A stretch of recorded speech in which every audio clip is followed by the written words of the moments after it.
सतगुरुनाथ महाराज की जय।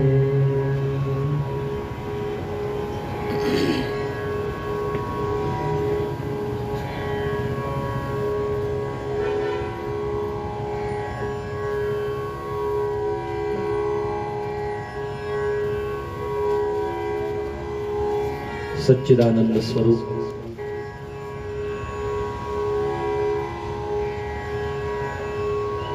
परब्रह्म परमात्मा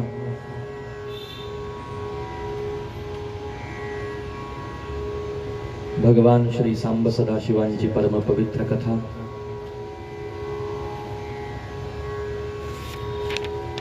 प्रयाग तीर्थक्षेत्रावरती सूतजी महाराज 88,000 शौनक आदी ऋषींना वर्णन करून सांगत आहेत। हीच परम पवित्र कथा भगवंताच्या साधू संतांच्या कृपाशीर्वादाचा परिणाम तुमच्या माझ्या श्रवणामध्ये या ठिकाणावरती येते आहे। आजचा आपला शिवमहापुराण कथेचा चतुर्थ दिवस।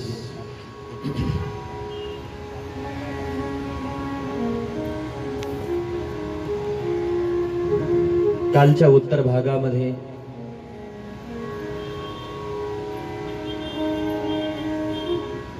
शौनकांनी सूतजी महाराजांना प्रश्न विचारला होता।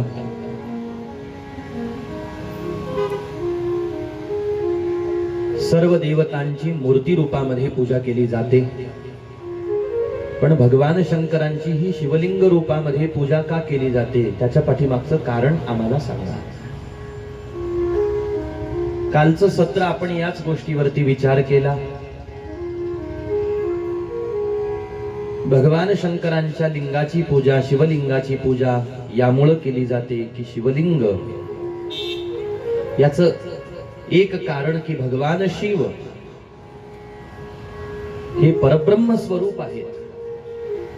परब्रह्म आहेत याचा अर्थ असा आहे की ते निर्गुण निराकारही आहेत, पण भक्तासाठी ते सगुण साकारही होतात। शिवतत्व कसं आहे? सकलही आहे आणि निष्कलही आहे, अर्थात साकारही आहे आणि निराकारही आहे, असं शिवतत्व आहे। पण निर्गुण निराकार परमात्म्याचं ध्यान करणं हे अवघड आहे। निर्गुण निराकार परमात्म्याची पूजा करणं ही अवघड आहे। निर्गुण निराकार परमतत्व पाहणं डोळ्यांनी हे अवघड आहे। का अवघड आहे याच्यावरती आपण विचार केला, कारण तो आपल्या डोळ्याचा विषय नाही, आपल्या वाणीचा विषय नाही, आपल्या इंद्रियांचा तो विषय नाही। निर्गुण निराकार तत्वाचा अनुभव फक्त महात्मेच घेऊ शकतात।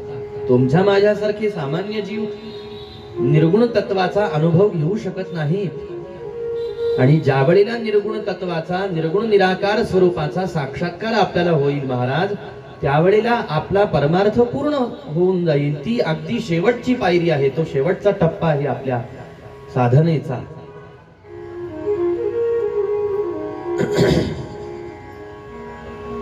आणि साधू महात्मे तिथपर्यंत जाऊन पोहोचलेले असतात।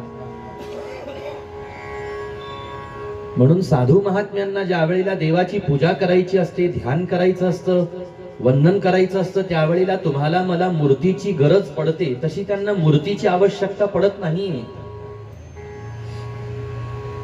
तुम्हाला मला पूजा करायची म्हणजे शिवलिंग समोर पाहिजे, शंकरांची मूर्ती समोर पाहिजे। अहो मूर्ती असली तर त्या मूर्तीवरती आपण उपचार करू शकतो ना। शिवलिंग समोर नसेल तर कशावरती पाणी वाहू आपण सांगा बरं? शिवलिंग नसेल तर पंचामृत कशावरती वाहू आपण सांगा बरं? किंवा शिवलिंगा समान जे जे काही सांगितलेलं आहे, कारण असं आहे की भगवान शंकरांच्या पूजेच्या खूप पद्धती आहेत, भगवान शंकरांच्या पूजेचे खूप प्रकार आहेत। एक ठळक प्रकार सांगितला, शिवलिंगाचं पूजन। अहो पण महाराज आम्हाला सांगा, आमच्याकडे भगवान शंकरांचं पूजन करायला शिवलिंगच नसेल तर आम्ही पूजा कशी करायची? असं होण्याची शक्यता आहे? आपण रोज भगवान शंकरांचं शिवलिंगार्चन करणारे भक्त आहोत। घरी असतो त्यावेळेला उदाहरणार्थ घरामध्ये शिवलिंग आहे, नसलं तर एखाद्या वेळेला आपण पार्थिव शिवलिंग तयार करू शकतो मातीचं मृत्तिकेचं आणि त्याचं पूजन करू शकतो, नवे नवे आपण करतोही. पण अशी परिस्थिती आपल्या जीवनामध्ये आली, असा दिवस आला की आपल्या जवळ धातूचंही शिवलिंग नाही आणि मातीचंही शिवलिंग आपल्याला उपलब्ध होऊ शकत नाही. त्यावेळेला भगवान शंकरांचं पूजन आपण करायचं कसं? भगवान शंकरांचं पूजन करणं सगळ्यात सोपं आहे आणि भगवान शंकरांचं पूजन करणं सगळ्यात अवघड आहे. अवघडही तेच आहेत आणि सोपेही तेच आहेत.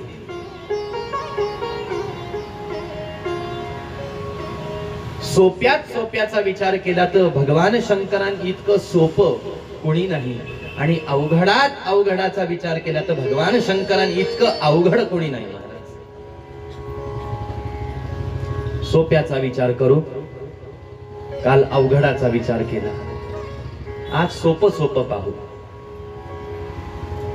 काल थोडं सूक्ष्म पाहत होतो, आज थोडं स्थूल पाहू.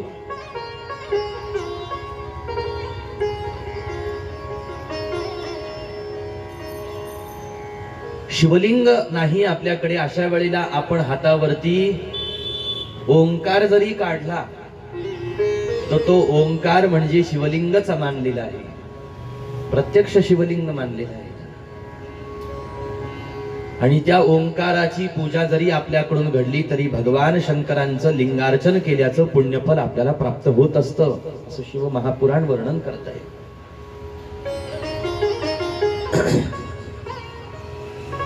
म्हणून भगवान शंकरांचं पूजन करायला तुमच्या माझ्यासारख्या सामान्य माणसांना मूर्ती लागते, शिवलिंग लागतं, महात्म्यांना ते लागत नाही का? याला एक कारण आहे. सगुण रूपाचं ध्यान किंवा सगुण रूपाचं अर्चन, सगुण रूपाचं पूजन करण्याची आवश्यकता कुठपर्यंत आहे? जोपर्यंत परमात्म स्वरूपाचा, परमात्म्याच्या निर्गुण निराकार स्वरूपाचा जोपर्यंत अंतःकरणाला बोध होत नाही तोपर्यंत भगवंताच्या मूर्तीची, शिवलिंगाची सगुण रूपाने, त्याच्या सगुण रूपाच्या पूजनाची, ध्यानाची आवश्यकता तुम्हाला मला असते. कुठपर्यंत आवश्यकता असते? जोपर्यंत निर्गुण निराकार स्वरूपाचा बोध अंतःकरणाला होत नाही तोपर्यंत. क्रम लक्षात घेत चला फक्त आणि समजून घेण्याचा प्रयत्न करत चला, कारण हा सगळा समजण्याचाच विषय आहे. बोलणं आणि ऐकणं ही याची पहिली पायरी आहे, समजणं ही याची दुसरी पायरी आहे आणि परिणामापर्यंत पोहोचणं ही याची तिसरी आणि अंतिम पायरी आहे. बोलणं आणि ऐकणं हे सामान्य स्तरावरती आपण करत आलो, करत आहोत, करत राहू.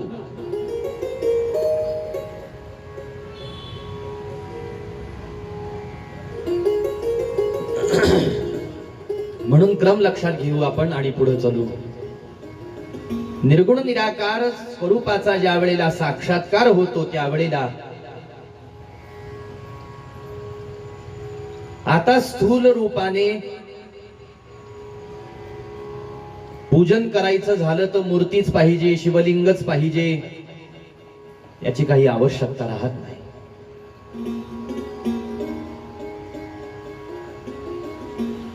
कारण परमात्म्याच्या मूळ स्वरूपाचा अनुभव प्राप्त झालेला आहे, बोध प्राप्त झालेला आहे आणि महात्मे त्या बोधापर्यंत जाऊन पोहोचलेले असतात. ते आपल्याला पूजन करताना दिसत नसले तरी सुद्धा ते पूजा करतच असतात. कशी करतात? त्यांचं पूजा करणं आणि आपलं पूजा करण्यामध्ये फरक आहे महाराज. काय फरक आहे महाराज, आम्हाला सांगा ना, काय फरक आहे? आपण सगळी स्थूल सामग्री अर्पण करतो आहोत महाराज भगवंताला, सगळी स्थूल सामग्री अर्पण करत आहोत, प्राकृतिक पदार्थ आपण भगवंताला अर्पण करत आहोत. ही मूर्ती आहे, ही शिवलिंग आहे, त्या मूर्तीवर त्या शिवलिंगावरती आपली श्रद्धा आहे म्हणून आपण ते सारं अर्पण करत आहोत. पण त्यांची नुसती श्रद्धा नाही, त्यांचा नुसता विश्वास म्हणून ते पूजन करायला तत्पर झाले महात्मे असं नाही, तर त्यांना अपरोक्षानुभूती प्राप्त झालेली आहे. परमतत्वाचा पूर्ण साक्षात्कार प्राप्त झालेला आहे.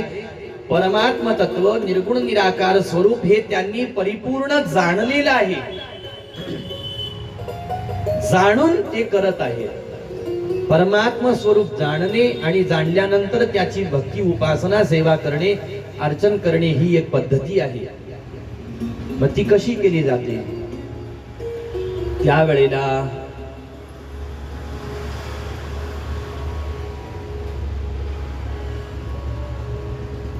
त्यांच्या देहामध्ये जे आत्मतत्व आहे त्या आत्मतत्वालाच ते शिवरूपाने प्रत्यक्ष पाहत असतात. आत्मा त्वं गिरिजामति सहचरा प्राणा शरीरं गृहम्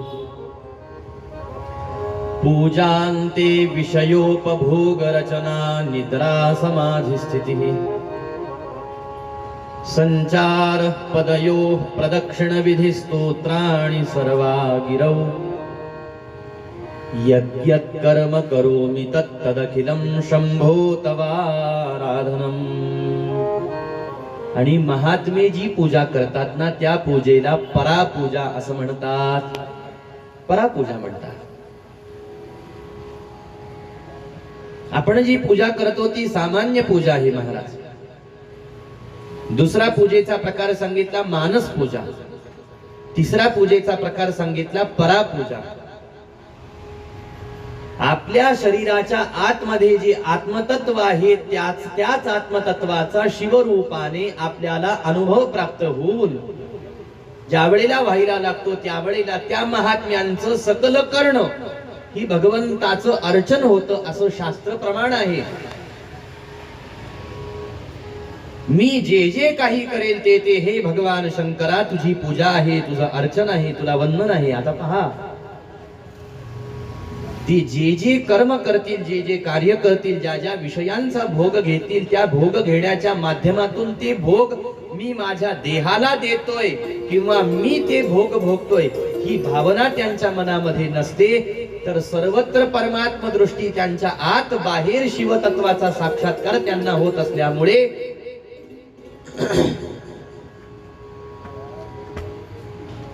शिवो भूत्वा शिवम यजेत या धारणेमध्ये ते भगवान शंकरांना प्रत्येक अहो आपण खातो ते आपल्यासाठी खातो, मी खातोय देहाला माझ्या देतोय अशी धारणा तुमची माझी असते.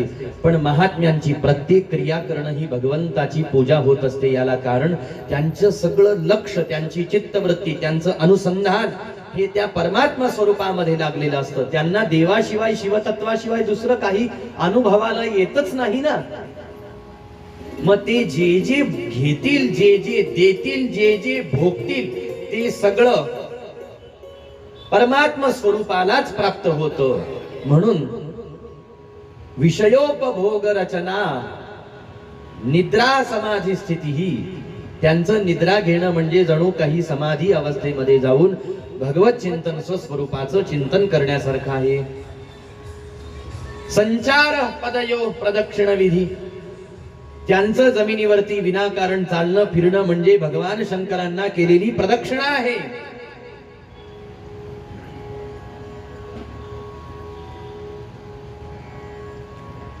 हे सगळं का आहे? याला कारण त्यांच्या दृष्टीला जो अनुभव आहे ना तो अनुभव महत्वाचा आहे. आपल्या अनुभवाला जग येत आहे लक्षात घ्या, आणि महात्म्यांच्या अनुभवाला देव येतो आहे. बस अनुभवाचा फरक आहे. आपण हे जगत अनुभवतो आहोत, माईक पदार्थ अनुभवतो आहोत. साधू संत महात्मे परमतत्व अनुभव घेत, परमतत्व अनुभवत आहेत, परमतत्वाचा अनुभव घेत आहेत. ते परमतत्व पाहत आहेत, ते परमतत्व ऐकत आहेत, ते परमतत्व बोलत आहेत, ते परमतत्व श्वासाद्वारे परमतत्व घेत आहेत, ते परमतत्व चालत आहेत, परमतत्व बोलत आहेत, परमतत्व झोपत आहेत, परमतत्व अनुभवत आहेत महाराज. आणि तुम्ही मी परमतत्व सोडून सगळं अनुभवतो आहोत. आपण जग अनुभवतो आहोत, जागतिक किंवा जगाचे पदार्थ अनुभवतो आहोत.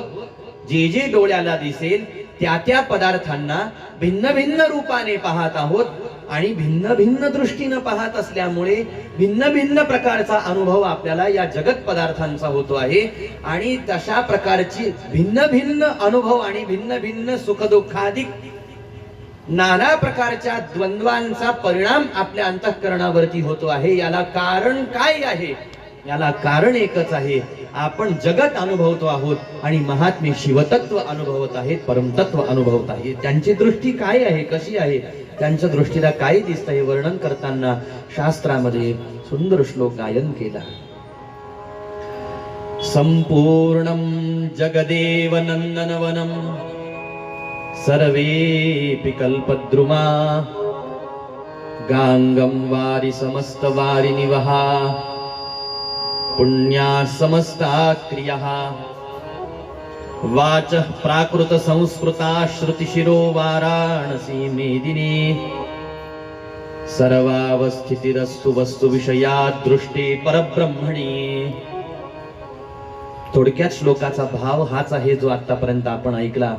त्यांच्या दृष्टीला अनुभव कशाचा येतो आहे? संपूर्ण हे जग त्यांच्यासाठी नंदनवन आहे महाराज, नंदनवन आहे. तुम्ही फक्त ह्या विषयाला कंटाळू नका बर का, समजून घेण्याचा प्रयत्न करा. चला, संपूर्णम जगदेव नंदनवनम, सारे वृक्ष त्यांच्यासाठी कल्पवृक्षा समान आहेत. सर्वेपि कल्पद्रुमा, जमिनीवरती असलेलं दिसत असलेलं स्पर्शाला येणारं कोणतंही पाणी त्यांच्यासाठी गंगे समान पवित्र आहे. कुठलंही पाणी जरी त्यांनी पिलं, कुठल्याही पाण्याला स्पर्श त्यांनी केला तरी सुद्धा साक्षात मी गंगा स्नान करतो आहे, गंगा जल प्राशन करतो आहे हा त्यांना अनुभव प्राप्त होतो.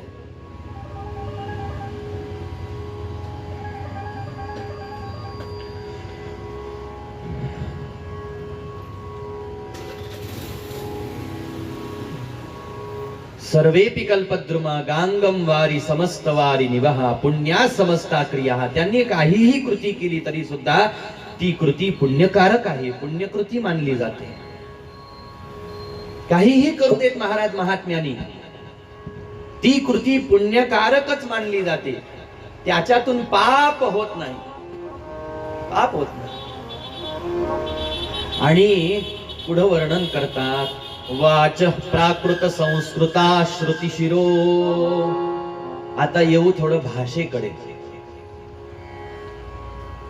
कोणी मराठी बोलतं, कोणी हिंदी बोलतं,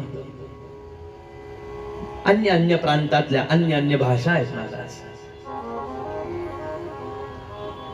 भाषा काय आहे? हिंदू विश्वविद्यालयाच्या कोनशिला समारंभाप्रसंगी महात्मा गांधींना मुख्य अतिथी म्हणून आमंत्रित केलं गेलं. आपल्या देशाचे राष्ट्रपिता महात्मा गांधी. हिंदू विश्वविद्यालय आहे ना काशीमध्ये, त्या काळात प्रस्ताव पारित झाला आणि हिंदू विश्वविद्यालय बांधायचं आहे आणि त्याच्या कोनशिला समारंभाप्रसंगी महात्मा गांधींना त्या ठिकाणी बोलावलं गेलं. तिथं भारतीय सुद्धा होते आणि इंग्रज सुद्धा होते, कारण देश पारतंत्र्यात होता. आता साहजिक इंग्रज अधिकारी उदाहरणार्थ तिथं आहेत, तर त्यांच्या समोर आपल्याला इंग्रजी भाषेमध्ये बोलणं अपेक्षित आहे, कारण प्रभाव पाडायचा असला तर ज्याच्यावरती आपल्याला प्रभाव पाडायचा आहे तसं त्याला बोलावं लागतं महाराज. तशी भाषा तशी शब्द वापरावे लागतात. हा एक शिष्टाचाराचा भाग आहे. आणि गांधीजींच्या लक्षात आलं की मला आता इंग्रजीमध्ये बोलावं लागणार आहे, इंग्लिश भाषेमध्ये मला बोलावं लागणार. आता सुशिक्षितच होते, जरी धोतर पंचा नेसत होते तरी सुशिक्षित होते महाराज.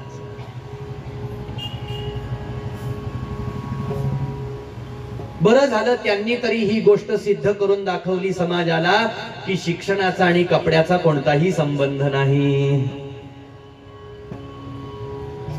साक्षरतेचा आणि मोठ्या घरादाराचा कोणताही संबंध नाही.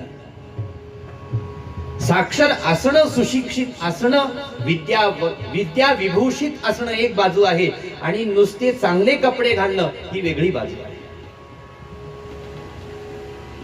एखादा उत्तम कडक इस्त्री केलेले कपडे घालतो म्हणजे तो उच्च विद्या विभूषितच त्याला मानलं पाहिजे असं नाही महाराज. थोडासा वेळ लावावा लागणार आहे आपल्याला देशातल्या जनतेच्या मानसिकतेला बदलवण्याचा. ठीक, अधिक आपल्याला बाजूला जायचं नाही. तर त्या भाषणाच्या सुरुवातीला गांधीजी असं म्हणाले की मला माझ्या देशवासियांसमोर आंग्ल भाषेतून म्हणजे इंग्रजी भाषेतून मला बोलावं लागतं आहे, हे मी माझं दुर्दैव समजतो. पहा, आता विदेशामध्ये जाऊन उच्च शिक्षण घेतलेला व्यक्ती जर का देशवासियांसमोर इंग्रजी भाषा मला बोलावी लागते याचं दुर्दैव मानतो आहे, मग आताच्या माणसांनी काय विचार केला पाहिजे? मग का दुर्दैव वाटतं आहे तुम्हाला? त्यावेळेला त्यांनी पुढचं वाक्य असं सांगितलं, भाषा काय असते प्रत्येकासाठी? प्रत्येक व्यक्तीसाठी त्या व्यक्तीची भाषा हे त्या व्यक्तीचं प्रतिबिंब असतं. भाषेवरून व्यक्तिमत्वाची ओळख होत असते. आपण कसं बोलतो आणि हे सूत्र तर माऊली ज्ञानोबा यांनी सुद्धा सांगितलं. समोरच्याचं मन तुम्हाला जाणायचं असेल आणि तो कशा मनाचा व्यक्ती आहे हे जाणायचं असेल तर मानस जाणीजे बोले असं म्हणतात. समोरच्याला बोलण्यातून आपण ओळखायला पाहिजे. म्हणून महात्मे कोणत्या भाषेत बोलतात इथं कळस केला शास्त्रांनी. आता वाच प्राकृत संस्कृता श्रुतिशिरो. आता साधू कोणत्या भाषेमध्ये बोलतात त्यांची भाषा पाहू नका. प्राकृत भाषेमध्ये एखादा महात्मा बोलला म्हणजे त्याचं महात्म्य पण कमी होतं असं नाही. आणि ह्या वाक्याला अजून एक उदाहरण पाहू आणि पुढे चालू. नाथ महाराजांनी पैठणामध्ये श्रीमद भागवताच्या 11 स्कंधावरती टीका लिहायला सुरुवात केली. 5 अध्याय सुरुवातीचे लिहून झाले. नाथांचा एक भक्त होता महाराज. त्यांनी नाथांकडून ते 5 अध्यायांची एक प्रत तयार करून घेतली पारायणासाठी. महाराज, मला हे पारायण करायची इच्छा आहे, मी काशीला चाललोय, मला तेवढी तुमची 5 अध्यायांची प्रत लिहून देताल का हो? नाथांनी त्याला ती प्रत उपलब्ध करून दिली. ती 5 अध्यायांची प्रत घेऊन नाथांचा तो सद्भक्त काशीमध्ये गेला. मणिकर्णिकेच्या घाटावरती बसून रोज गंगा स्नान झालं की नित्यनेमाने त्या एकनाथी भागवताच्या सुरुवातीच्या 5 अध्यायांचा तो नित्यनेमाने पारायण करायला लागला. आणि कोणीतरी प्राकृत भाषेमध्ये लिहिलेल्या ओवीबद्ध ग्रंथाचं या संस्कृत विद्वान पंडितांनी भरलेल्या काशीमध्ये पारायण करतो आहे. ही वार्ता विद्वज्जनांच्या कानावरती, महोपाध्यायांच्या कानावरती, पंडित विद्वज्जनांच्या कानावरती ही वार्ता गेली. आणि त्यांनी त्या पारायण करणाऱ्या सद्भक्ताच्या पारायणावरती बंदी आणली की काशीमध्ये कोणत्याही प्रकारच्या प्राकृत ग्रंथाचं वाचन आणि पारायण हे झालं नाही पाहिजे. म्हटले का? कारण संस्कृत हीच आपली प्रधान भाषा आहे आणि संस्कृत भाषेचं जे वैशिष्ट्य, संस्कृत भाषेमध्ये जे तत्वज्ञान सांगितलेलं आहे ते तत्वज्ञान प्राकृत भाषेमध्ये जनसामान्यांना उपलब्ध करून देणारा कोण असा साधू आहे? म्हटले आणा आम्हाला धर्मसभेसमोर, त्याला आणा. त्यांनी पत्र लिहिलं. ते पत्र पैठणला आलं. नाथ महाराजांच्या हातामध्ये ते पत्र आलं आणि पत्रामध्ये फरमान होतं महाराज विद्वान पंडितांचं की तुम्ही लवकरात लवकर तुमचा ओवीबद्ध लिहिलेला ग्रंथ काशीला घेऊन या, कारण तुमच्याकडून अपराध झालेला आहे. तुम्ही वैदिक तत्वज्ञान हे प्राकृत भाषेमध्ये सांगू शकत नाहीत. कोणीही उठेल, वैदिक तत्वज्ञानाची भाषा बोलायला लागेल. तत्वज्ञान एवढं सहज आहे. कोणीही रस्त्याने चालणाऱ्या माणसाने तत्वज्ञानावरती बोलावं, तत्वज्ञानाची भाषा करावी. उद्या कोणीही उठेल आणि वेदांत वाक्यावरती प्रवचन करायला लागेल. आम्हाला हे मान्य नाही. यथाविधी पूर्वक त्याचं संस्कृत ग्रंथांचं, वेदशास्त्रांचं अध्ययन झालेलं असावं आणि त्यानेच त्यावरती काहीतरी बोलावं, भाष्य करावं. या म्हटले काशीला. काशीची धर्मसभा तुमच्या ग्रंथाचा निर्णय करेल, हा ग्रंथ वाचनायोग्य आहे की नाही. पण अगोदर आमच्या प्रश्नांची उत्तरं द्यावी लागतील. नाथ महाराज काशीला निघाले. नाथ महाराज काशीला निघाले. जेवढा ग्रंथ लिहून झालेला होता तेवढा ग्रंथ सोबत घेतला आणि नाथ महाराज काही सद्भक्त मंडळींसहित काशीला येऊन पोहोचले. स्पष्टीकरण द्यायचं होतं. मराठीमध्ये आपण ग्रंथ लिहित आहोत विद्वानांना आणि सन्मान होता महाराज. अलीकडे माणसं असं म्हणतात की त्या काळच्या विद्वत जनांनी या सगळ्या साधू संतांचा तिरस्कार केला. हा तिरस्कार नव्हता महाराज, हा तिरस्कार नाही संतांचा. प्रथम दर्शनी असं दिसत असलं तरी सुद्धा ही जी सुव्यवस्थित धर्माची घडी आहे ना, ही घडी मोडू नये याची त्या विद्वानांना जास्त चिंता होती. म्हणून त्यांचं ते वागणं कठोर होतं. अहो, तुम्ही जा बरं कोर्टामध्ये एखादी केस लढायला. तुमचं कितीही खरं असू द्या, तुम्ही कितीही पटवून देण्याचा प्रयत्न केला, न्यायाधीश तुमच्या सोबत काय मित्रासारखं बोलतो का? सांगा बरं. आणि बोलत असेल तर न्यायासनावर बसण्याचा त्याला काही अधिकार नाही. म्हणून त्या काळातले विद्वान पंडित कठोर होते, संत विरोधी होते. हा फक्त भ्रम पसरवणं चाललेला आहे. कोणत्याही प्रकारच्या अधिकार आसनावरती जो व्यक्ती बसलेला आहे ना, त्याला अधिकार परत्वेच वागावं लागतं आणि अधिकार परत्वेच बोलावं लागत असतं. तो काही आपला सखा, आपला मित्र होऊन बोलत नसतो. तुम्ही वकिलाशी मैत्री करा का जज साहेबासोबत मैत्री करा, जज माझा मित्र आहे म्हणून काय कोर्टात आपल्या सोबत तो चहा पितो का? गप्पा गोष्टी करतो, टाळी हातावर टाळी देतो नाही. आणि मग कठोर भाषा पाहावी महाराज, ते कठोर बोलणं आणि ते कठोर निर्णय पाहावेत. का ते निर्णय आहेत? न्यायासन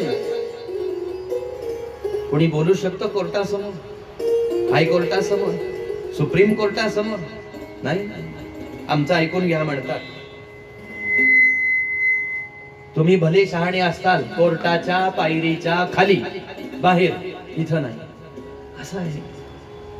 एवढ्या कठोरता त्या विद्वत जनांमध्ये येण्याला कारण हेही एक कारण आहे की अहंकारही होता. परंतु लक्षात घ्या, केवळ अहंकार होता असं नाही आणि केवळ इतर बहुजनांच्या संबंधामध्ये तिरस्कार होता असंही समजायचं कोणत्याही प्रकारचं कारण नाही. त्याच्या पाठीमागं फक्त अस्मिता होती. त्या पाठीमागं ही धर्माची घडी जी आहे ती मोडली जाता कामा नये. अधिक बाजूला न जाता नाथ महाराजांना बोलावलं, सभेमध्ये बसवलं. पण नाथ महाराजांचं आम्ही मुख पाहणार नाही.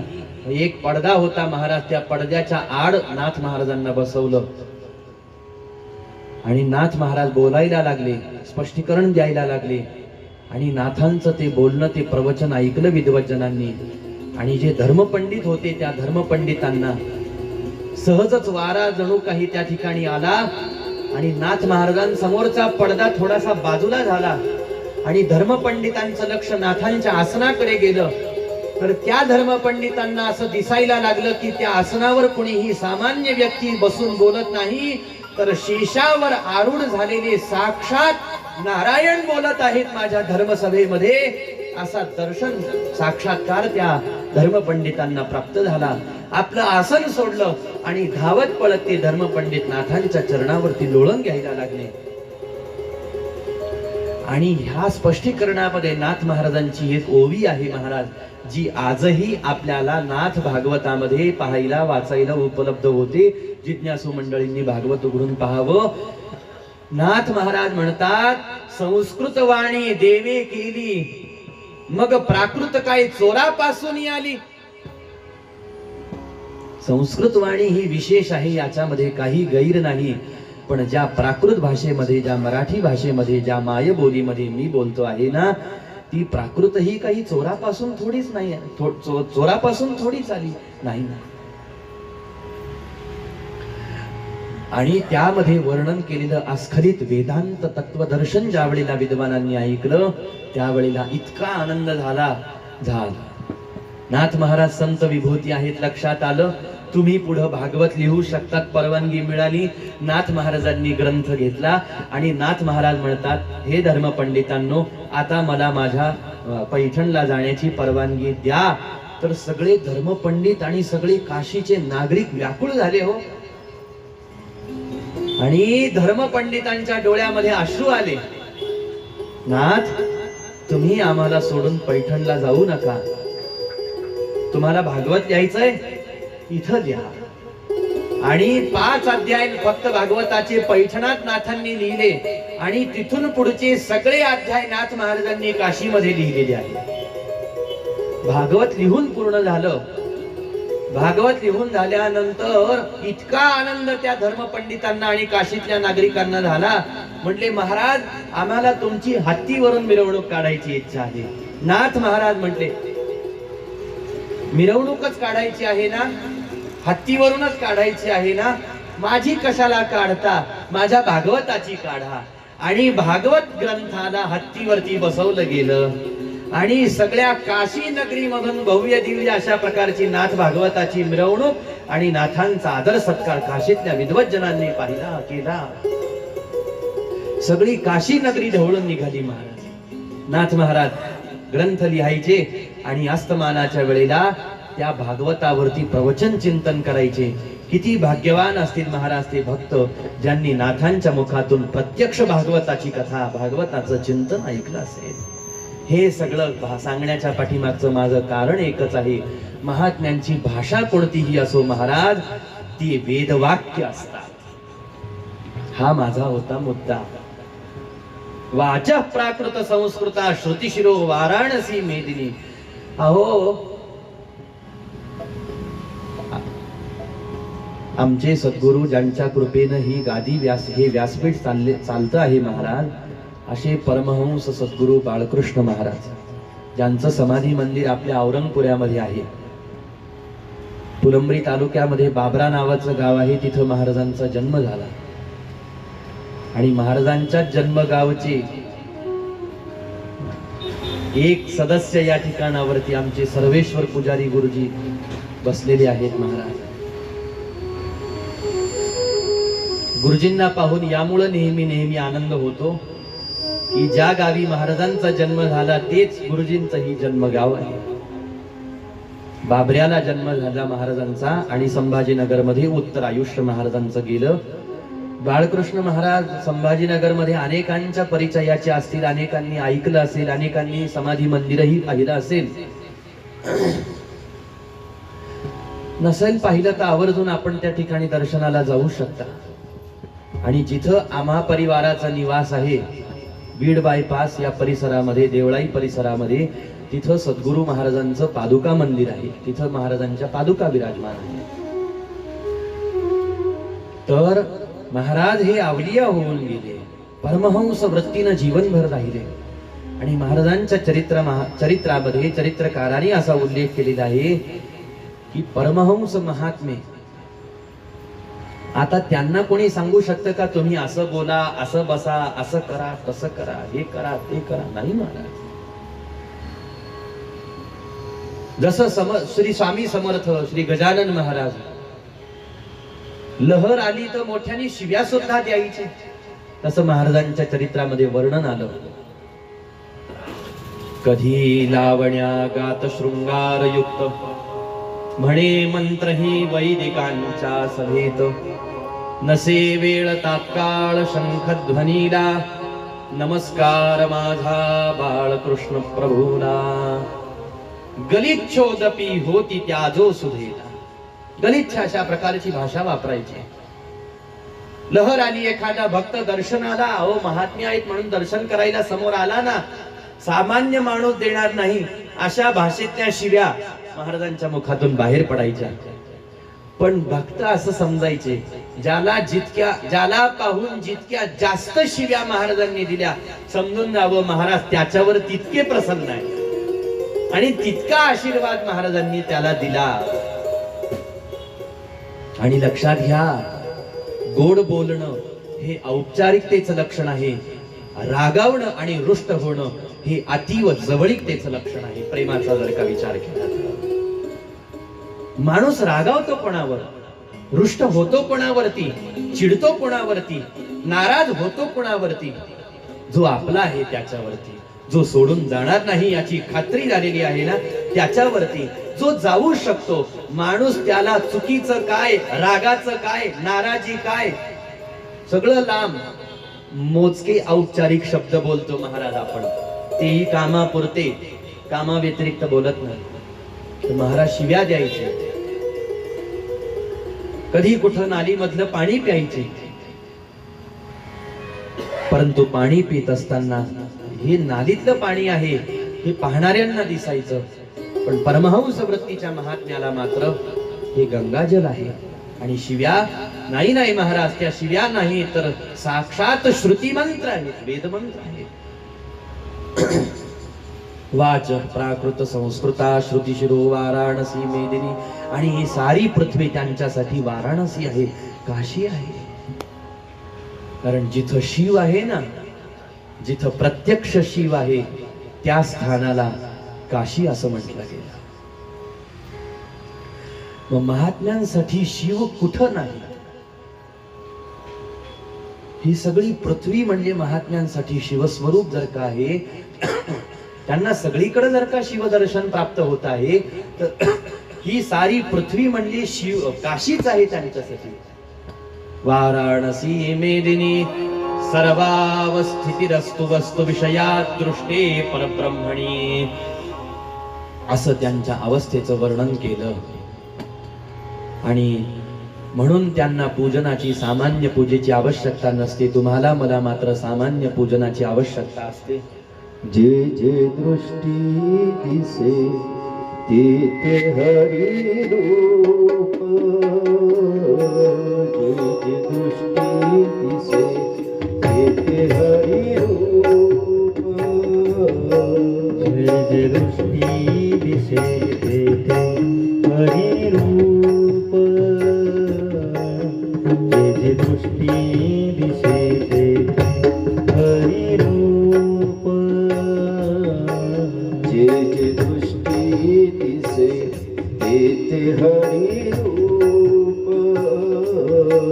जे जे दृष्टी दिसे ते ते हरी रूप, जे जे दृष्टी दिसे ते ते हरी रूप, जे जे दृष्टी दिसे ते ते हरी रूप. पूजा ध्यान जप त्यासी नाही, पूजा ध्यान जप त्यासी नाही, हरी मुखी गाता हर परिचिता, हरी मुखी गाता हर परिचिता, हरी मुखी गाता हर परिचिता. पूजा ध्यान जप त्यासी नाही, पूजा ध्यान जप त्यासी नाही, हरी मुखी गाता हर परिचिता, हरी मुखी गाता हर परिचिता,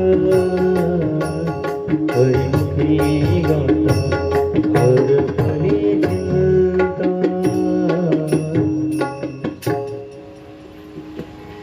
जे जे दृष्टी दिसे ते ते हरिरूप शिवरूप. नाथ महाराज म्हणतात, ज्याला असं दर्शन प्राप्त होतंय ना, त्याच्यासाठी पूजा ध्यान जप त्यासी नाही. तुमच्या माझ्यासाठी देव कैलासात असू शकतो, तुमच्या माझ्यासाठी देव वैकुंठामध्ये असू शकतो, तुमच्या माझ्यासाठी देव शिवालयामध्ये असू शकतो. असा सर्वत्र सगळीकडं किंवा एखाद्या विशेष ठिकाणीच परमात्मा आहे अशी आपली धारणा आहे. कारण अपरोक्षानुभूतीपर्यंत आपण जाऊन पोहोचलेलो नाहीत महाराज. आणि महाराजांच्या संबंधामध्ये विचार आला म्हणून अजून एक सांगण्याजोगी गोष्ट अशी आहे की सद्गुरु महाराजांना साक्षात भगवान शंकरांचा अनुग्रह प्राप्त झालेला आहे. आमची गुरु परंपरा ही भगवान नारायणांपासून सुरू होते. भगवान नारायण हे गुरु परंपरेचे आदी गुरु आहेत.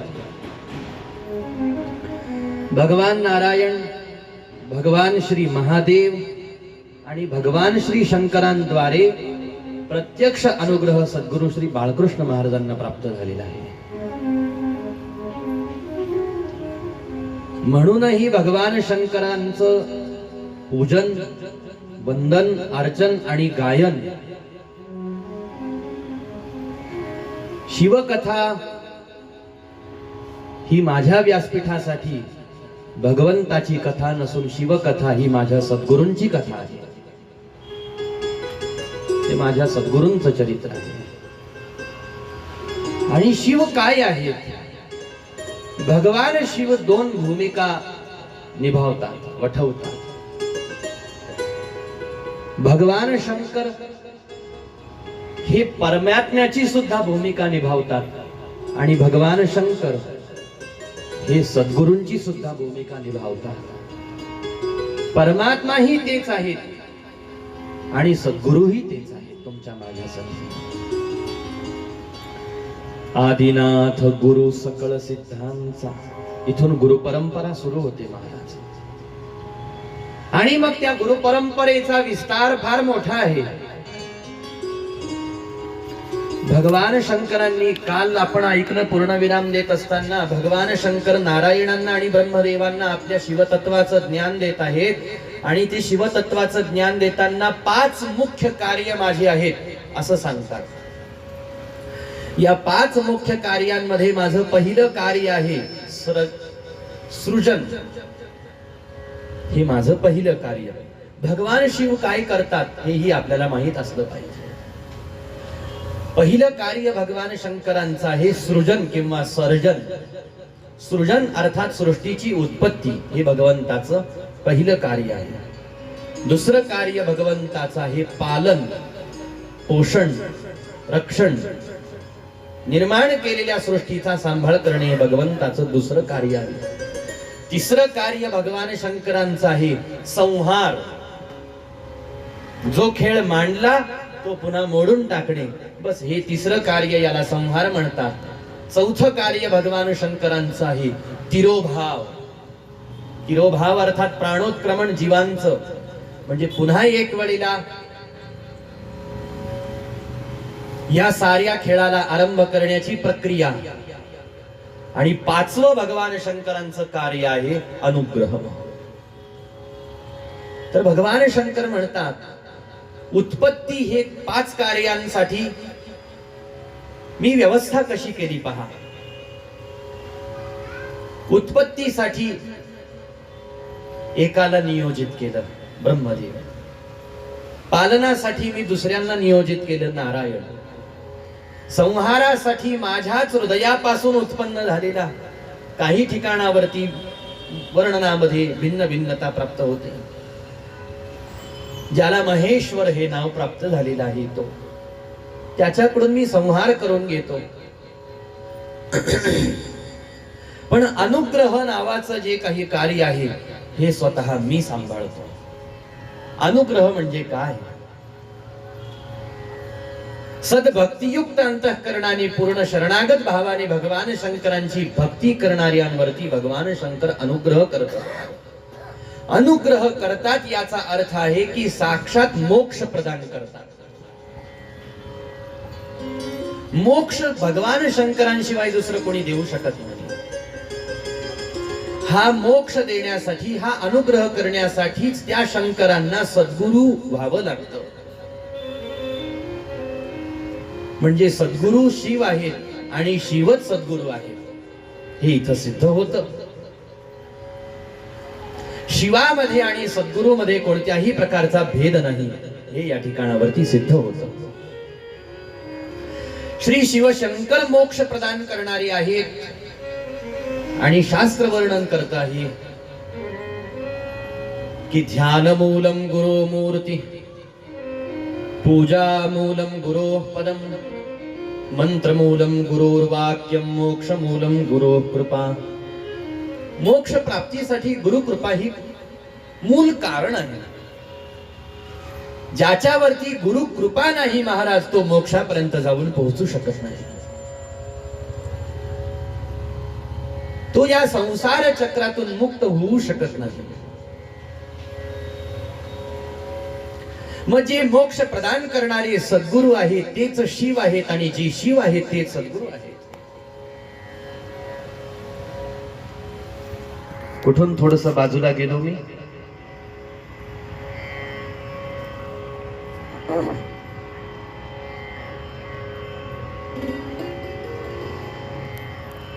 अशा त्या भगवान शंकरांचं पूजन तुम्हाला मला करायचं असतं.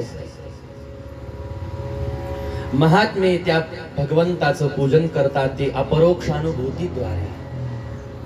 आपण अपरोक्षानुभूतीला पोहोचलेलो नसल्यामुळे आपल्याला आवश्यकता ही मूर्तीची, शिवलिंगाची, आणि त्यासाठी शिवलिंग स्वरूपामध्ये भगवंत प्रगट झालेले आहेत. नेमकं मी कुठून बाजूला गेलो ते स्मरण येत नसल्यामुळे मुख्य विषयाकडे पुन्हा येऊ. तर त्या शिवलिंगाची प्रकार, त्या शिवलिंगाची निर्मितीची पद्धती, अनेक पद्धतीने ती निर्माण केलं जातं. अनेक पद्धती त्याच्या पूजनाच्या सांगितलेल्या आहेत.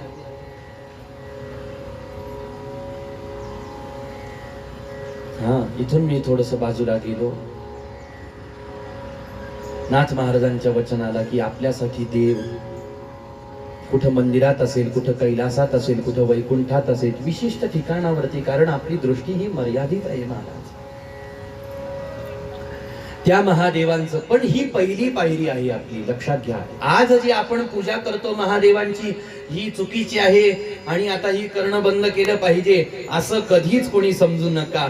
पण समजण्यामध्ये आपण सगळं समजलंय असंही समजू नका. करण्यात आपण आता सगळं करत आहोत असंही समजू नका. करणं, आजचं करणं ही आपली पहिली पायरी आहे आणि आजचं समजणं हे आपलं अर्ध समजणं आहे. अर्ध समजायचं बाकी आहे. हे अर्ध काय समजायचं आहे ना, ते फक्त आपण लक्षार्थाने या ठिकाणावरती ऐकत आहोत महाराज. आणि त्याला समजायचंच असेल यथार्थ रूपाने तर त्याच्यासाठी तू प्रत्येकाला आपल्या सद्गुरूंकडे जावं लागेल, सद्गुरूंजवळ बसावं लागेल आणि सद्गुरूंना वंदन करावं लागेल आणि मग सद्गुरूंना प्रश्न विचारावा लागेल. तद्विधी प्रणिपातेन परिप्रश्नेन सेवया उपदेक्षन्ति ते ज्ञानं ज्ञानिनस्तत्वदर्शिनः. आणि मग ते सद्गुरु आपल्याला त्या तत्वाचं ज्ञान, त्या तत्वाचं दर्शन करून देत असतात. आणि मग ते आपल्याला या साऱ्या क्रियेच्या, कृतीच्या, भक्तीच्या, पूजनाच्या, अर्चनाच्या, नामाच्या, गायनाच्या पाठीमागचे सर्व प्रकारचे रहस्य, त्याचं यथातथ्य स्वरूप आपल्याला समजावून सांगू शकत असतात. दुसरं हे ज्ञान आपल्याला कोणीही देऊ शकत नाही. म्हणून सद्गुरु कृपा भावी ज्ञान प्राप्तीला, ज्ञान प्राप्तीला गुरु महिमा काय वर्णन वाटला, गुरु महिमा काय वर्णन वाटला, गुरु महिमा काय वर्णन वाटला. सद्गुरु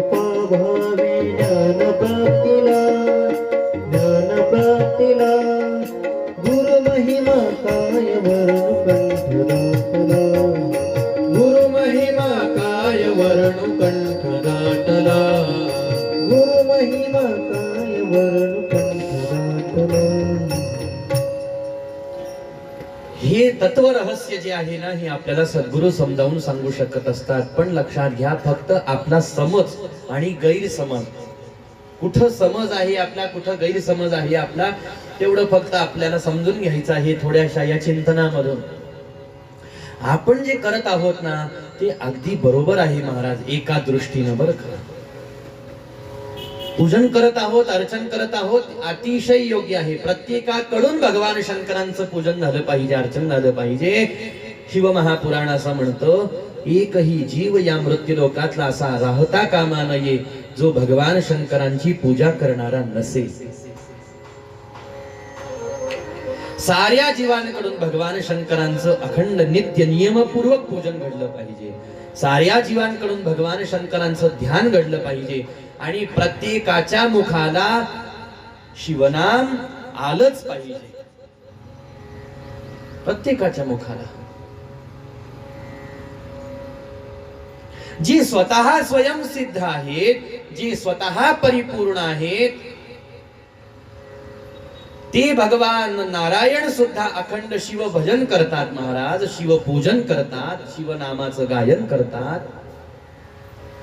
सृष्टीची रचना करणारे ब्रह्मदेव अखंड भगवान शंकरांचं लिंगार्चन करत आहेत, शिवनामाचं गायन करत आहेत. मग तिथं तुमच्या माझ्यासारख्या सामान्य जीवांना भगवान शंकरांचं पूजन करायची गरज नाही का? आहे. आपल्याला तर सगळ्यात जास्त गरज आहे, कारण दुःख दारिद्र्याने पेडलेलो आहोत आपण, पहिली गोष्ट. आणि दुसरी गोष्ट अशी आहे महाराज,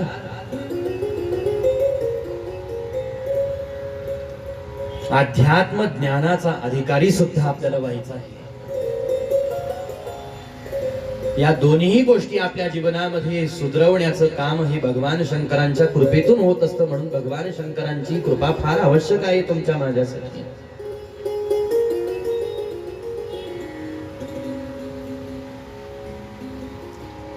अशा भगवान शंकरांचं पूजन प्रत्येक जीवाकडून, प्रत्येक मानव मात्राकडून, प्रत्येक प्राणी मात्राकडून घडलं पाहिजे.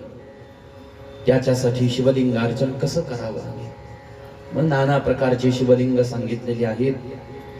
धातूपासून तयार झालेली शिवलिंग, मग ते सोन्या चांदीपासून तयार झालेलं शिवलिंग असो, लाकडापासून तयार झालेलं शिवलिंग असो, म्हणजे लोह निर्मित शिवलिंग, काष्ठ निर्मित शिवलिंग,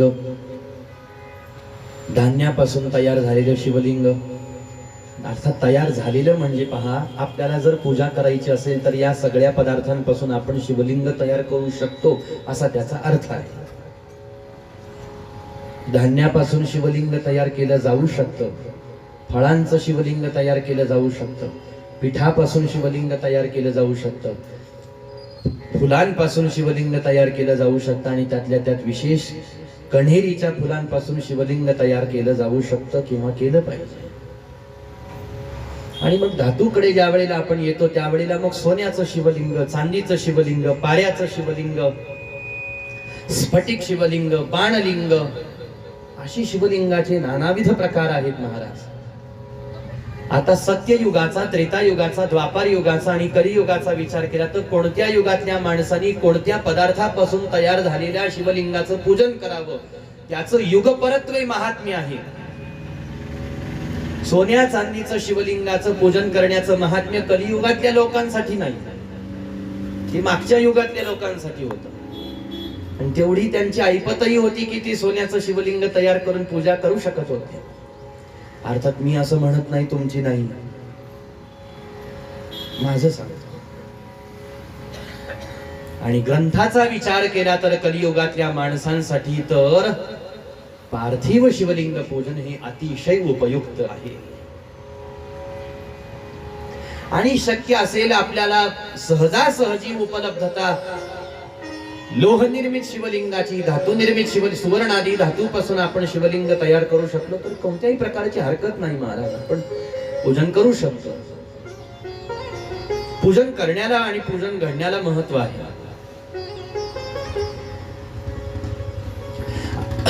अशा विविध पदार्थांपासून शिवलिंग निर्मिती असते.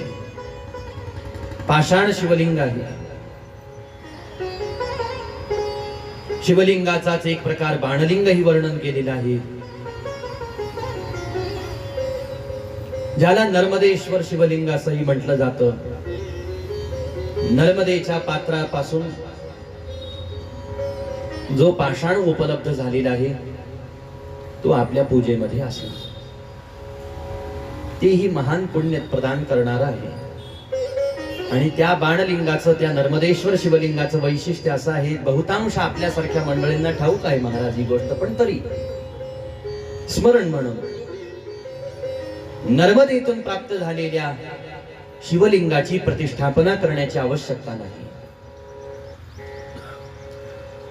नर्मदेतून कोणताही पाषाण आपण उचलला तरी सुद्धा तो शिवशंकर स्वरूपच आहे. नर्मदेतल्या प्रत्येक पाषाणामध्ये भगवान शंकर प्रतिष्ठितच आहे.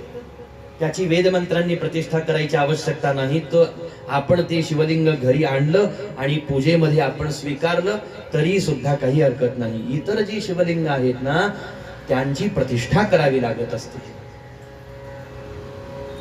आणि अशा विविध प्रकारच्या शिवलिंगांना आपल्या पूजनामध्ये आपण घेऊ शकतो.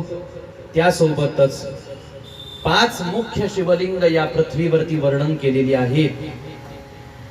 एक स्वयंभू शिवलिंग आहे, एक प्रतिष्ठित शिवलिंग आहे. स्वयंभू शिवलिंग ज्यामध्ये देवतांच्या तपाने आणि ऋषी मुनींच्या तपाने जे जमिनीतून स्वयंसिद्ध प्रकाशाने प्रकाशित झालेलं आहे, निर्माण झालेलं आहे, त्याला स्वयंभू शिवलिंग असं म्हणतात. दुसरा प्रकार जे प्रतिष्ठित शिवलिंग आहे, जे कोणीतरी सिद्धांनी देवतेनी स्थापन केलेलं आहे आपल्या हाताने, किंवा आपण जे स्थापन करतो ते प्रतिष्ठित शिवलिंग आहे. तिसऱ्या प्रकारचं शिवलिंग आहे प्रणवरूप शिवलिंग, अर्थात मगाशी आपण पाहिलं हातावरती ओंकार काढून त्याचं पूजन करणे, हे प्रणवरूप शिवलिंग आहे. यानंतरच्या प्रसंगामध्ये सद्गुरूंचं शरीर हे सुद्धा शिवलिंग स्वरूप मानलेलं आहे. आणि असे जे शिवलिंग वर्णन केलेले आहेत, या विविध प्रकारच्या शिवलिंगांच्या पूजनाच्या पद्धती आहेत. एक स्थावर शिवलिंग आहे, एक जंगम शिवलिंग आहे. आणि ह्या शिवलिंगांच्या पूजनाच्या पद्धती, आता कोणी जर का प्रश्न विचारला स्थावर शिवलिंग म्हणजे काय हो, तर त्यावेळेला असं सांगितलं की ह्या समस्त जीवसृष्टीमधले जे वृक्ष लता वेली असतात ना, हे सुद्धा शिवलिंग स्वरूपच आहे. यांना स्थावर शिवलिंग असं म्हणतात. यांची पूजा कशी करायची? यांना जमिनीमध्ये रोवणे, रोपण करणे, त्यांना पाणी देणे, त्यांना जगवणे आणि त्यांना संरक्षण देणे, हे त्या स्थावर शिवलिंगाच्या पूजनाची पद्धती आहे. जंगम शिवलिंग जीवसृष्टीमधले पशु पक्षी प्राणी कीटक यांना आपल्याकडून कोणत्याही प्रकारचा त्रास न होणे, हे पशु पक्षी प्राणी म्हणजे जंगम शिवलिंग आहे महाराज. महादेवाची पूजा मंदिरामध्ये केली, एखाद्याने बाहेर येऊन झाडावरती कुऱ्हाड मारली गरज नसताना, म्हणजे एका शिवलिंगाची पूजा करायची आणि दुसऱ्या शिवलिंगावरती घाव मारायचा, घाव करायचा. मंदिरामध्ये असलेल्या शिवलिंगाचं पूजन करायचं आणि पशु पक्षी प्राणी इत्यादींना आपल्यापासून त्रास होईल असं वर्तन करायचं. म्हणजे एका शिवलिंगाची पूजा करायची आणि दुसऱ्या शिवलिंगाचा तिरस्कार करायचा. आणि अशी चूक सर्वसाधारण माणसाकडून सहज होऊन जाते महाराज, परंतु आपलं लक्ष त्याच्याकडे जात नाही. परंतु सावधान राहिलं पाहिजे. भगवंताचंच ही सारी जीवसृष्टी भगवंताचं स्वरूप आहे महाराज. आणि जे जे भगवंताचं स्वरूप आहे त्या त्या भगवंताच्या स्वरूपाकडे लक्ष देऊन तशी तशी भगवंताची आपल्याला त्या त्या पद्धतीनं त्या त्या प्रकारे पूजा करता आली पाहिजे. नित्य नियमाने मंदिरामध्ये जाऊन भगवान शंकरांचं पूजन करावं. पूजन करत असताना पंचोपचाराने आपण पूजन करू शकतो. पंचोपचारांमध्ये गंध, पुष्प, धूप, दीप, नैवेद्य, बस हे 5 मुख्य उपचार असतात. भगवंताला गंध अर्पण करावं, फूल अर्पण करावं, धूप अर्पण करावा, गंध, पुष्प, धूप, दीप, नैवेद्य. याच्या पुढे जाऊन भगवंताच्या पूजनाचे 16 उपचार वर्णन केलेले आहेत, ज्याच्यामध्ये परवाच्या दिवशीला आपण ओघावता त्याचा शब्दशः त्याचा आपण मागोवा घेतला. पुन्हा एक वेळेला त्याचा उच्चार करून मी पुढे चालतो. 16 उपचारांमध्ये भगवंताला आवाहन आहे, आसन आहे, पाद्य आहे, अर्घ्य आहे, आचमन आहे, स्नान आहे, पंचामृत आहे, वस्त्र आहे, उपवस्त्र आहे, पुष्प आहे, धूप आहे, दीप आहे, नैवेद्य आहे, प्रदक्षिणा आहे, नमस्कार आहे, स्तुती आहे. असे सगळे या सगळ्या उपचारांनी भगवान शंकरांचं सविस्तर पूजन करावं महाराज. आणि भगवान शंकरांना असं पूजन अतिशय प्रिय होतं. आणि ज्याला जितकी निवांत देवाची पूजा करता येत असेल तितकी त्याने निवांत पूजा केली पाहिजे बरं का. सगळे उपचार माझ्याकडून निदान भगवंताच्या मुख्य तिथीच्या दिवशी तरी सगळ्या उपचारांनी माझ्याकडून पूजन झालं पाहिजे असा प्रयत्न प्रत्येकाने करावा. रोज गुरुजींना बोलावून त्यांच्याकडून पूजन करून घेणं आपल्याला शक्य नसेल तर निदान विशेष मुहूर्ताला, विशेष तिथीला, विशेष नक्षत्रयुक्त तिथी ज्या वेळेला भगवान शंकरांसाठीची असते त्यावेळेला आदरपूर्वक विद्वानांच्या मार्गदर्शनामध्ये, पुरोहितांच्या मार्गदर्शनामध्ये भगवान शंकरांचा अभिषेक करावा. अभिषेक पाण्याने केला जातो, दुधाने केला जातो, मधाने केला जातो, तुपाने केला जातो, विविध फळांच्या रसाने केला जातो. अभिषेक या सर्व प्रकारच्या पदार्थांनी केला जातो महाराज. आणि कोणकोणत्या प्रकारच्या धारा भगवंतांना अर्पण केल्याने काय काय लाभ प्राप्त होतो, मागच्या वर्षी त्याच्यावर आपण भरपूर वेळ खर्च केला होता. तुमची इच्छा असेल तर मी पुन्हा एक वेळेला ते सांगायला तयार आहे, तसं काही नाही.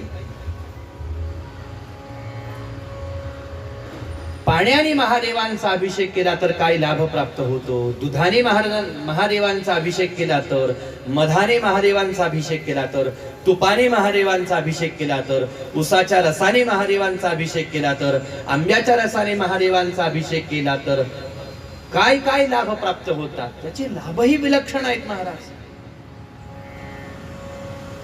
हा एक पूजनाचा स्वतंत्र भाग. दुसरा भाग आहे अशा पद्धतीनं हे सारे उपचार भगवंतांना देऊन आनंदपूर्वक भगवंतासमोर बसणे, भगवंताची पूजा डोळ्यांनी पाहणे, भगवंताची त्या पूजेचं ध्यान करणे. पूजन संपन्न झाल्यानंतर भगवंताचं सुंदर गीत वाद्यांनी युक्त स्तुती स्तोत्र मंत्र गायन करणे, प्रसन्न करणे भगवंतांना.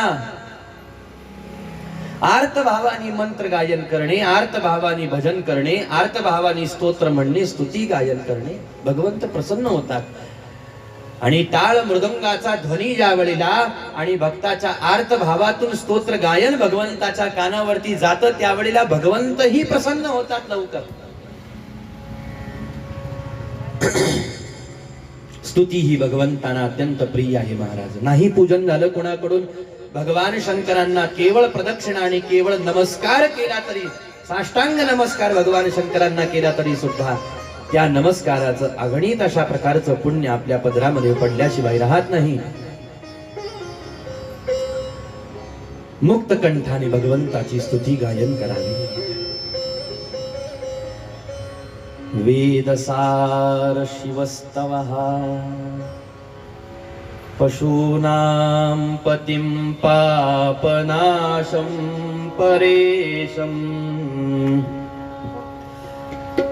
गजेन्द्रस्य कृत्यं वसानं वरेण्यं पशूनां पतिं पापनाशं परेशं गजेन्द्रस्य कृत्यं वसानं वरेण्यं जटाजूटमध्ये स्फुरत्काङ्गवाणीं महादेवमेकं स्मरामि स्मरामि महेशं सुरेशं सुरारार्तिनाशं विभुं विश्वनाथं विभूत्यङ्गभूतं विरूपाक्षमिन्द्वर्कवन्नेत्रिनेत्रं सदानन्दमीडे प्रभुं पञ्चवक्त्रं गिरीशं गणेशं गले नीलवर्णं कवीन्द्राधिरूढं गणातीतरूपं भवं भास्वरं भस्मनाभूषिताङ्गं भवानीकलत्रं भजे पञ्चवक्त्रं शिवाकान्तशम्भो शशाङ्कार्धमौले महेशानशूलिं जटाजूटधारी त्वमेको जगद्व्यापको विश्वरूप प्रसीद प्रसीद प्रभो पूर्णरूप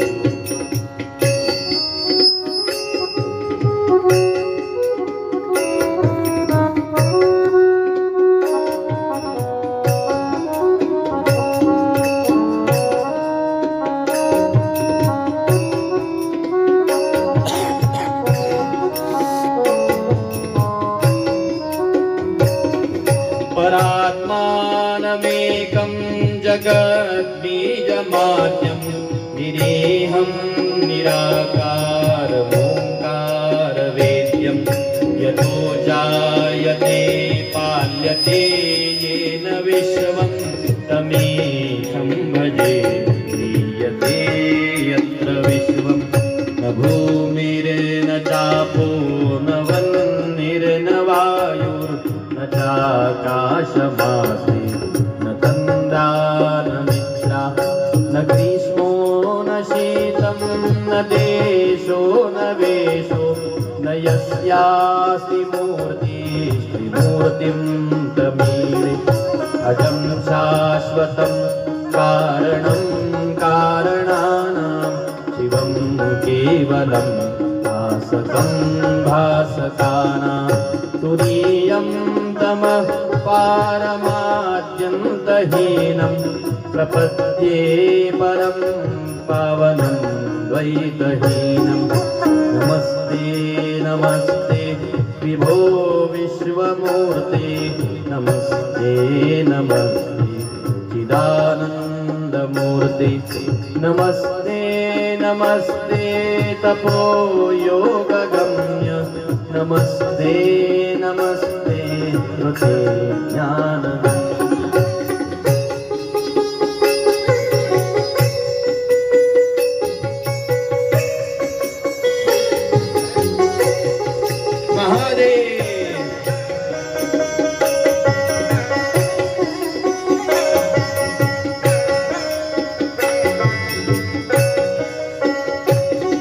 प्रभो शूलपाणे विभो विश्वनाथ महादेव शम्भो महेश त्रिनेत्र शिवाकान्त शान्त स्मरारे पुरारे त्वदन्यो वरेण्यो न मान्यो न गण्यः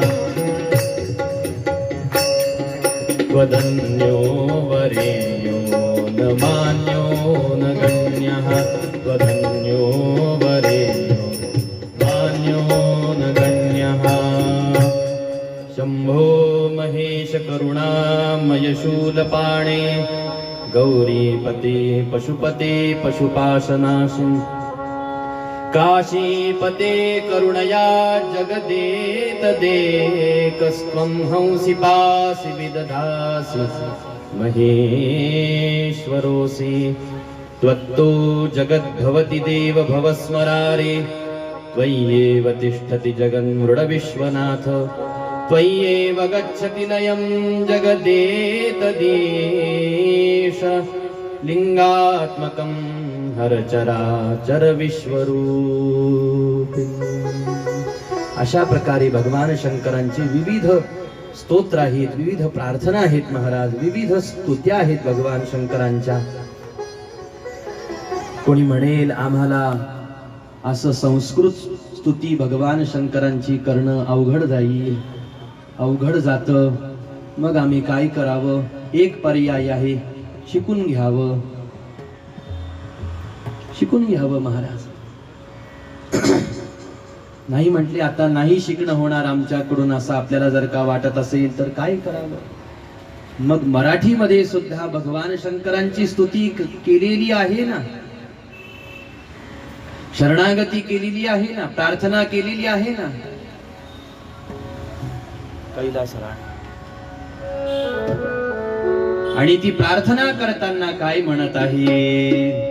कैलास रार शिवचंद्रमौळी, कैलास रार शिवचंद्रमौळी, कैलास राणा शिवचंद्रमौळी, कैलास रार शिवचंद्रमौळी, कैलास रार शिवचंद्रमौळी, कैलास रार शिवचंद्रमौळी, कैलास रार शिवचंद्रमौळी, कैलास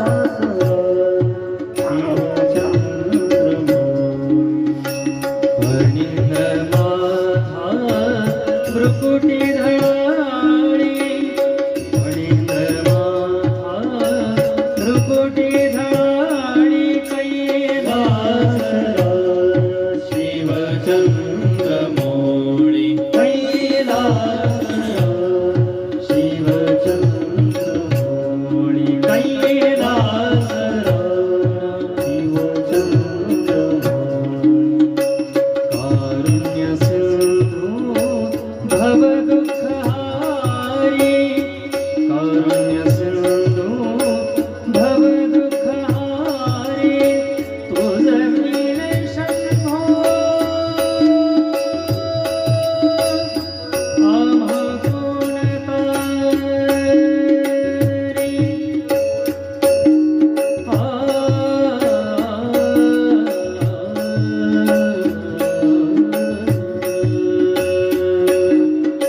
नमः शिवाय, नमः शिवाय, हर हर भोले,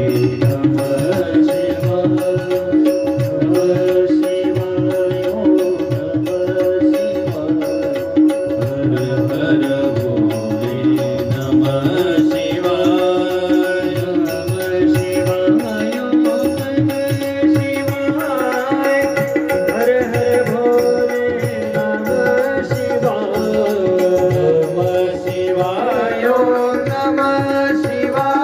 शिवाय, हर हर भोले, नमः शिवाय, नमः शिवाय, नमः शिवाय, हर हर भोले, नमः शिवाय, नमः शिवाय, नमः शिवाय, हर हर भोले, नमः शिवाय, हर हर भोले, नमः शिवाय, हर हर भोले, नमः शिवाय. अशी आनंदाने भगवंताची स्तुती प्रार्थना करावी, शरणागती करावी. कैलास राणा शिवचंद्रमौळी, फणींद्रमाथा भ्रुकुटी झळाळी, कारुण्य सिंधो भवदुःखहारी, तुझ वीण शंभो मज कोण तारी. कुणी म्हणेल देवाला मराठी कळतं? बोललं नाही तरी कळतं. मराठीच काय महाराज, हे तर शब्दांचा विचार आला भाषेत, त्यावेळेला कुठंतरी भाषा येते, पण जिथं अबोल, जिथं मौनाची ही भाषा कळते महाराज. अहो बोलून तर माणसांना सांगावं लागतं हो. ते सुख असो, ते दुःख असो, त्या आपदा असो, त्या विपदा असो, इच्छा असो, अपेक्षा असो, आकांक्षा असो, मनीषा असो, या बोलून माणसांना सांगाव्या लागतात की अरे मला तुझ्याकडून अशी अपेक्षा आहे, करशील का, देशील का. पण परमात्मा शिव अशी आहे जिथं संस्कृत काय आणि जिथं प्राकृत काय महाराज, तिथं मौन धारण करून एखादा देवासमोर गेला, जाऊन उभा राहिला तरी सुद्धा भगवंताला कळतं. आणि तसंही देव बाहेरचं काहीच घेत नाही, आतलं सगळं घेतात. अंतरीची घेतो गोडी, पाहे जोडी भावाची, देव सोयरा, देव सोयरा, देव सोयरा दिनाचा. आणि पहा, खूप सासुरवास ज्या कन्येला प्राप्त होत असतो ना, ती कन्या आई जवळ जाऊन ज्या वेळेला खूप दिवसांनी आई समोर जाते ना, त्यावेळेला ती बोलूच शकत नाही. ती आई जवळ जाऊन फक्त आईला घट्ट आलिंगन देते. किंवा दुरून आईकडे पाहते ना, तर तिच्या त्या पाहण्यातून आईला कळतं माझी लेक सुखात आहे का दुःखात आहे, कशी आहे. तसं देवाचं असतं महाराज. न सांगता तुम्हा कळो येते अंतर, न सांगता तुम्हा कळो येते अंतर, न सांगता तुम्हा कळो येते अंतर, न सांगता तुम्हा कळो येते अंतर, न सांगता तुम्हा कळो येते अंतर, न सांगता तुम्हा कळो येते अंतर, न सांगता तुम्हा, न सांगता तुम्हा कळो येते अंतर, न सांगता तुम्हा कळो येते अंतर, न सांगता तुम्हा, सांगता तुम्हा कळो येते अंतर, न सांगता तुम्हा कळो येते अंतर, न सांगता तुम्हा. विश्वे विश्वंभर परिहार न लगे, विश्वे विश्वंभर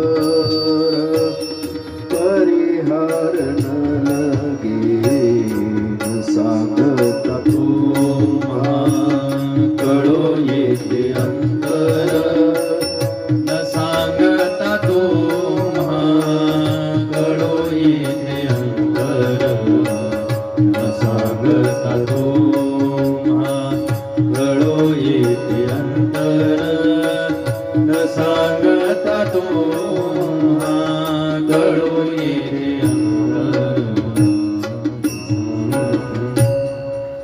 न सांगता तुम्हा कळो येते अंतर. कसं कळतं? कारण तो विश्वंभर आहे महाराज, आणि त्याला याची आवश्यकता नाही, त्याला वर्णनाची समजावून सांगण्याची. विश्वी विश्वंभर परिहाराची न लगे. आणि दुसरं कारण जे पाहत होतो आपण की देव सोयरा, देव सोयरा, देव सोयरा दिनाचा. त्याला आपल्या जीवनामध्ये असलेलं दैन्य, दुःख, दारिद्र्य हे त्याला कळतं महाराज. आणि एखाद्या भक्ताला नाही स्तुती प्रार्थना करता आली तरी सुद्धा त्याचं अंतर भगवंत जाणतात. अंतर म्हणजे आंतरिक भाव काय आहे तो त्याचा भगवंताला सगळं कळतं. वरतून कितीही उपचार एखाद्याने दान केले तरी सुद्धा अंतःकरणामध्ये त्याच्या काय भावना आहे हे देवाला चटकन कळत असतं. म्हणून मी अंतरीची घेतो गोडी असं भगवंत म्हणतात. परंतु आपल्याला स्तुती गायन करता येत असताना सुद्धा जर का गायन केली नाही तर पूजेमध्ये दोष होत असतो असं सांगितलं. हा दोष आपल्याकडून होता कामा नये याच्यासाठी भगवंताची स्तुती करावी, प्रार्थना करावी. आपल्या स्वतःच्या मनाने काही स्तुती करता येत नसेल, प्रार्थना करता येत नसेल तर भक्तांनी, संतांनी, साधूंनी ज्या प्रार्थना केल्या, जे अभंग लिहिले, जे श्लोक लिहिले ते श्लोक आपण म्हणायचे, ती अभंग आपण म्हणायचे, गायन करायचे देवासमोर. अशा पद्धतीनं विधीपूर्वक भगवान शंकरांचं पूजन करणाऱ्याला अगणित पुण्यफल प्राप्त होतं, मनोवांछा पूर्ण होतात, भगवान शिव त्या भक्तावरती प्रसन्न होत असतात. अशा भगवान शंकरांच्या शिवलिंग पूजनाचा महिमा सूतजी महाराजांनी 88,000 शौनकादी ऋषींना वर्णन करून सांगितला. यानंतरच्या भागामध्ये पृथ्वीवरच्या पुण्यक्षेत्रांचं वर्णन केलेलं आहे, पुण्य काळाचं वर्णन केलेलं आहे, पुण्य देशांचं वर्णन केलेलं आहे. पवित्र पवित्र अशा प्रकारचे जे तीर्थ आहेत ना, त्या तीर्थांचं वर्णन केलेलं आहे. त्या तीर्थांमध्ये स्नान केल्याचं काही पुण्य प्राप्त होतं त्याचं वर्णन केलेलं आहे. यानंतर या विद्येश्वर संहितेच्या 13व्या अध्यायामध्ये सदाचाराचं महत्व वर्णन केलेलं आहे. नुसतंच महत्व नाही तर सदाचाराचं अगदी सविस्तर स्वरूप सांगितलेलं आहे.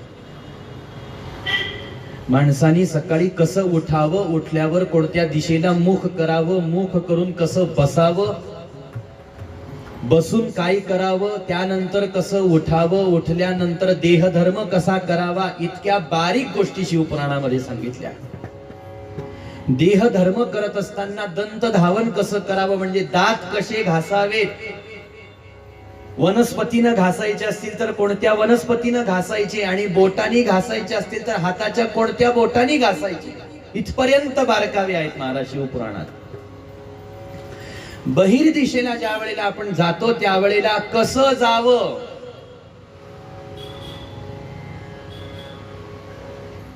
आपल्या अंग प्रत्यंगाची स्वच्छता कशी करावी, किती वेळेला चूळ भरावी, मग लघु शंका करून आल्यानंतर, दीर्घ शंका करून आल्यानंतर, अन्न ग्रहण केल्यानंतर किती वेळेला पाण्याने चूळ भरावी, इत्यादी पर्यंत सदाचाराचा सखोल विचार शिवपुराणामध्ये केलेला आहे.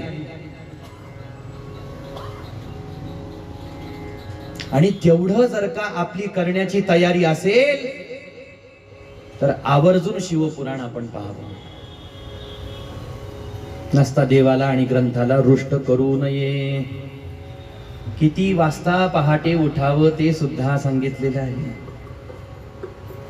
पण मी नाही सांगणार, कारण मला माहित आहे तुम्ही थोडी उठणार आहात सकाळी. आपली रात्रच 12-1 वाजता होते, 2 वाजता होते महाराज, आपण कधी ब्रह्म मुहूर्तावरती उठणार? सूर्यास्तासोबत जर का आपला दिवस संपत असेल तर कुठं ब्रह्म मुहूर्तावरती आपण उठून भगवंताचं ध्यान इत्यादी करू शकतो. पण ह्या उपाध्या आपल्याला लवकर झोपू देत नाहीत. अशा प्रकारे प्रातस्नान करून स्नानपूर्वक कोणती कर्म करावीत त्या कर्मांचं वर्णन आहे. त्यानंतर निवांत बसून आपल्या उपजीविकेचा विचार कसा करावा, आपल्याला धनाची किती आवश्यकता आहे, ते धन आपल्याला कसं कमवायचं, कुठून किती धन मिळवायचं, कशा प्रकारे कमवायचं आणि कशा प्रकारे त्याचा आपल्या भौतिक जीवनासाठी कसा उपयोग करायचा त्याचं सुद्धा वर्णन केलेलं आहे. आपला दिवस कसा घालवायचा, कशा पद्धतीनं कोणकोणते कर्म करायचे, संध्या समयाला काय करायचं वगैरे वगैरे, या सगळ्या सदाचार विधीचं वर्णन केलेलं आहे. गृहस्थाश्रमी माणसाला उपयुक्त अशा 3 यज्ञ कर्मांचं वर्णन केलेलं आहे, ज्याच्यामध्ये अग्नियज्ञ, देवयज्ञ आणि ब्रह्मयज्ञ यांचं वर्णन केलेलं आहे. अग्नीमध्ये द्रव्ययुक्त हवन करणे याला अग्नियज्ञ असं म्हणतात. तुपाची आहुती गृहस्थाश्रमी व्यक्तीनं रोज अग्नीमध्ये द्रव्ययुक्त हवन करावं, मंत्रयुक्त हवन करावं. आणि जो असा जर का नियम आपण घेत असू तर त्याच्यासाठी जो अग्नी आपण घेतलेला आहे त्या अग्नीला कधीही शांत होऊ द्यायचं नाही, असाही अग्नियज्ञाच्या पाठीमागचा नियम आहे. आणि असं द्रव्ययुक्त अग्नीमध्ये आपण हवन करू शकलो नाही तर जे ब्रह्मचारी आहेत ना आता जुन्या काळात ब्रह्मचारी होते महाराज, आणि ते ब्रह्मचारी गुरुगृही राहून अग्नीची उपासना करत होते. तीनही आश्रमातल्या भक्तांना, ब्रह्मचर्य आश्रमातल्या, गृहस्थाश्रमातल्या आणि संन्यास आश्रमातल्या या भक्तांना, वानप्रस्थाश्रमातल्याही भक्तांना अग्नीची उपासना सांगितलेली आहे. आपल्याला अशी अग्नीमध्ये आहुती देता नाही आली तर जे ब्रह्मचारी आहेत, जे ब्रह्मचारी अग्नियज्ञ करणारे आहेत, त्यांना समिधेचं दान करणे हा सुद्धा एक अग्नियज्ञाचा प्रकार आहे. प्रातःसमयाला सूर्याप्रीत्यर्थ जर का आपण आहुती दिली तर आपलं आयुष्य वाढतं, आणि सायंकाळी अग्निप्रीत्यर्थ जर का आहुती दिली तर आपली धनसंपत्ती वृद्धिंगत होती असं वर्णन आहे. इंद्रादिक देवतांच्या प्रीत्यर्थ अग्नीमध्ये आहुती देणे याला देवयज्ञ असं म्हणतात. आणि रोज नित्य नियमाने वेदांचं श्रवण पठण आणि वेदतुल्य ग्रंथांचं, सत्शास्त्रांचं श्रवण पठण मनन चिंतन करणे यालाच ब्रह्मयज्ञ असं म्हणतात. अशा प्रकारचे 3 यज्ञ गृहस्थाश्रमी माणसांनी रोज नित्य नियमपूर्वक पार पाडायला पाहिजे असं वर्णन आहे. यानंतर देश काल पात्र आणि दाना संबंधामध्ये सूतजी महाराजांनी विचार केलेला आहे. शिवलिंगाच्या वैज्ञानिक स्वरूपाचं वर्णन केलेलं आहे. प्रणवाचं महात्म्य, जपयोग, कर्ममाया, ज्ञानमाया, शिवलोकाचं निरूपण आणि शिवभक्ताच्या सत्काराचा महिमा वर्णन करून सांगितलेला आहे.